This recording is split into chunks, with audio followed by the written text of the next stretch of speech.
अथ द्वाविंशोऽध्यायः 22वां अध्याय। बलि के द्वारा भगवान की स्तुति और भगवान का उस पर प्रसन्न होना। श्री सुखदेव जी कहते हैं, परीक्षित, इस प्रकार भगवान ने असुर राज बलि का बड़ा तिरस्कार किया और उन्हें धैर्य से विचलित करना चाहा, परंतु वे तनिक भी विचलित ना हुए, बड़े धैर्य से बोले। दैत्यराज बलि ने कहा, देवताओं के आराध्य देव, आपकी कीर्ति बड़ी पवित्र है। क्या आप मेरी बात को असत्य समझते हैं? ऐसा नहीं है, मैं उसे सत्य कर दिखाता हूँ। आप धोखे में नहीं पड़ेंगे। आप कृपा करके अपना तीसरा पग मेरे सिर पर रख दीजिए। मुझे नरक में जाने का अथवा राज्य से च्युत होने का भय नहीं है। मैं पाश में बंधने अथवा अपार दुख में पड़ने से भी नहीं डरता। मेरे पास फूटी कौड़ी भी न रहे अथवा आप मुझे घोर दंड दें, यह भी मेरे भय का कारण नहीं है। मैं डरता हूँ तो केवल अपनी अपकीर्ति से। अपने पूजनीय गुरुजनों के द्वारा दिया हुआ दंड तो जीव मात्र के लिए अत्यंत वांछनीय है, क्योंकि वैसा दंड माता पिता भाई और सुहृद भी मोहवश नहीं दे पाते। आप छिपे रूप से अवश्य ही हम असुरों को श्रेष्ठ शिक्षा दिया करते हैं, अतः आप हमारे परम गुरु हैं। जब हम लोग धन, कुलीनता, बल आदि के मत से अंधे हो जाते हैं, तब आप उन वस्तुओं को हमसे छीनकर हमें नेत्रदान करते हैं। आपसे हम लोगों का जो उपकार होता है उसे मैं क्या बताऊं। अनन्य भाव से योग करने वाले योगी गण जो सिद्धि प्राप्त करते हैं, वही सिद्धि बहुत से असुरों को आपके साथ दृढ़ वैर भाव करने से ही प्राप्त हो गई है। जिनकी ऐसी महिमा, ऐसी अनंत लीलाएं हैं, वही आप मुझे दंड दे रहे हैं और वरुण पाश से बांध रहे हैं। इसकी ना तो मुझे कोई लज्जा है और न किसी प्रकार की व्यथा ही। प्रभो, मेरे पितामह प्रहलाद जी की कीर्ति सारे जगत में प्रसिद्ध है। वे आपके भक्तों में श्रेष्ठ माने गए हैं। उनके पिता हिरण्यकशिपु ने आपसे वैर विरोध रखने के कारण उन्हें अनेकों प्रकार के दुख दिए, परंतु वे आपके ही परायण रहे। उन्होंने अपना जीवन आप पर ही निछावर कर दिया। उन्होंने यह निश्चय कर लिया कि शरीर को लेकर क्या करना है, जब यह एक न एक दिन साथ छोड़ ही देता है। जो धन संपत्ति लेने के लिए स्वजन बने हुए हैं, उन डाकुओं से अपना स्वार्थ ही क्या है? पत्नी से भी क्या लाभ है, जब वह जन्म मृत्यु रूप संसार के चक्र में डालने वाली ही है। जब मर ही जाना है, तब घर से मोह करने में भी क्या स्वार्थ है? इन सब वस्तुओं में उलझ जाना तो केवल अपनी आयु खो देना है। ऐसा निश्चय करके मेरे पितामह प्रहलाद जी ने, यह जानते हुए भी कि आप लौकिक दृष्टि से उनके भाई बंधुओं के नाश करने वाले शत्रु हैं, फिर आपके ही भय रहित एवं अविनाशी चरण कमलों की शरण ग्रहण की थी। क्यों न हो, वे संसार के परम विरक्त, अगाध बोध संपन्न, उदार हृदय एवं संत शिरोमणि जो हैं। आप उस दृष्टि से मेरे भी शत्रु हैं, फिर भी विधाता ने मुझे बलात् ऐश्वर्य लक्ष्मी से अलग करके आपके पास पहुंचा दिया है।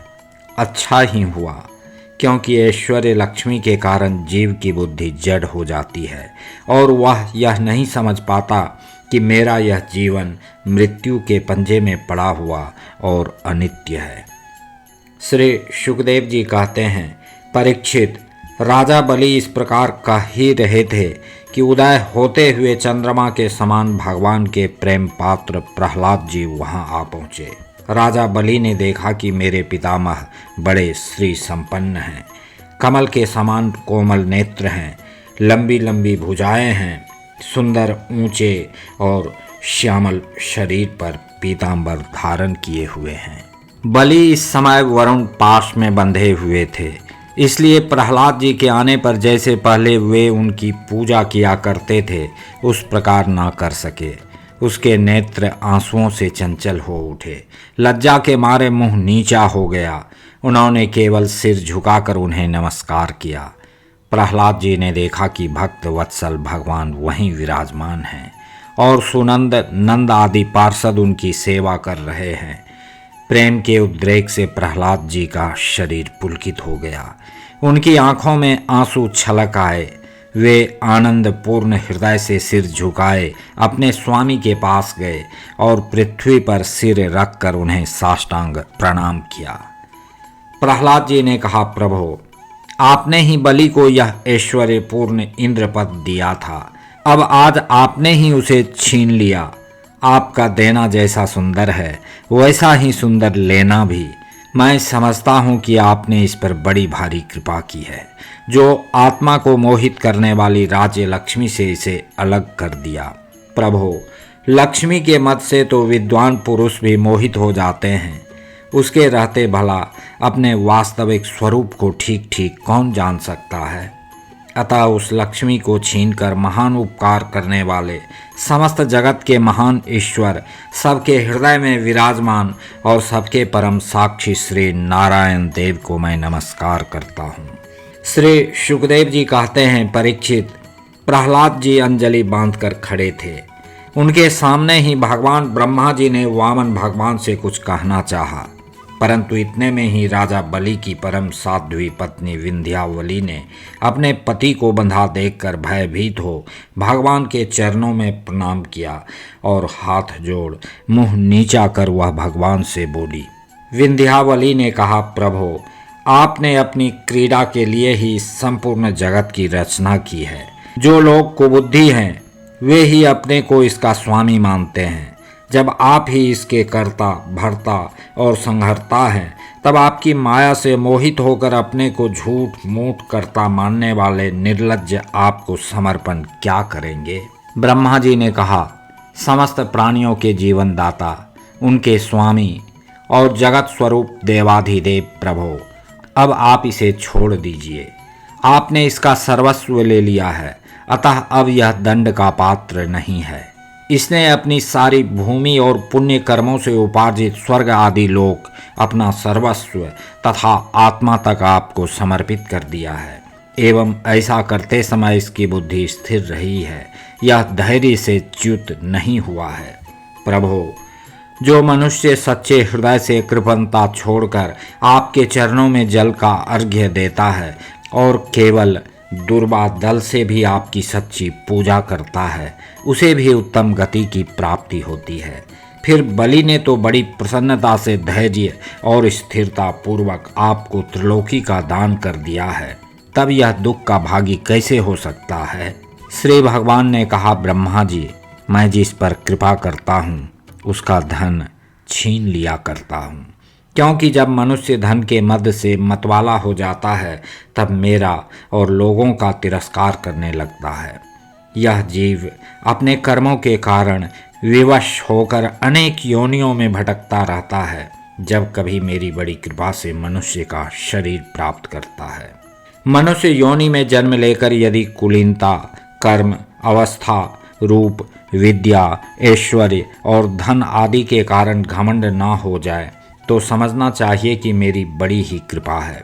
कुलीनता आदि बहुत से ऐसे कारण हैं जो अभिमान और जड़ता आदि उत्पन्न करके मनुष्य को कल्याण के समस्त साधनों से वंचित कर देते हैं, परंतु जो मेरे शरणागत होते हैं वे इनसे मोहित नहीं होते। यह बलि दानव और दैत्य दोनों ही वंशों में अग्रगण्य और उनकी कीर्ति बढ़ाने वाला है। इसने उस माया पर विजय प्राप्त कर ली है जिसे जीतना अत्यंत कठिन है। तुम देख ही रहे हो, इतना दुख भोगने पर भी यह मोहित नहीं हुआ। इसका धन छीन लिया, राजपद से अलग कर दिया, तरह तरह के आक्षेप किए, शत्रुओं ने बांध लिया, भाई बंधु छोड़कर चले गए, इतनी यातनाएं भोगनी पड़ी, यहाँ तक कि गुरुदेव ने भी इसको डांटा, फटकारा और शाप तक दे दिया, परंतु इस दृढ़ व्रती ने अपनी प्रतिज्ञा नहीं छोड़ी। मैंने इससे छल भरी बातें की, मन में छल रखकर धर्म का उपदेश किया, परंतु इस सत्यवादी ने अपना धर्म ना छोड़ा। अतः मैंने इसे वह स्थान दिया है जो बड़े बड़े देवताओं को भी बड़ी कठिनाई से प्राप्त होता है। सावर्णी मनवंतर में यह मेरा परम भक्त इंद्र होगा। तब तक यह विश्वकर्मा के बनाए हुए सुतल लोक में रहे।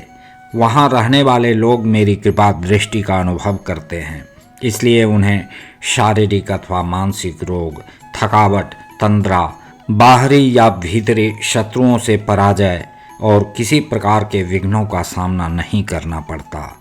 बलि को संबोधित कर, महाराज इंद्रसेन, तुम्हारा कल्याण हो। अब तुम अपने भाई बंधुओं के साथ उस सुतल लोक में जाओ जिसे स्वर्ग के देवता भी चाहते रहते हैं। बड़े बड़े लोकपाल भी अब तुम्हें पराजित नहीं कर सकेंगे, दूसरों की तो बात ही क्या है। जो दैत्य तुम्हारी आज्ञा का उल्लंघन करेंगे, मेरा चक्र उनके टुकड़े टुकड़े कर देगा। मैं तुम्हारे अनुचरों की और भोग सामग्री की भी सब प्रकार के विघ्नों से रक्षा करूँगा। वीर बलि, तुम मुझे वहाँ सदा सर्वदा अपने पास ही देखोगे। दानव और दैत्यों के संसर्ग से तुम्हारा जो कुछ आसुरभाव होगा वह मेरे प्रभाव से तुरंत दब जाएगा और नष्ट हो जाएगा।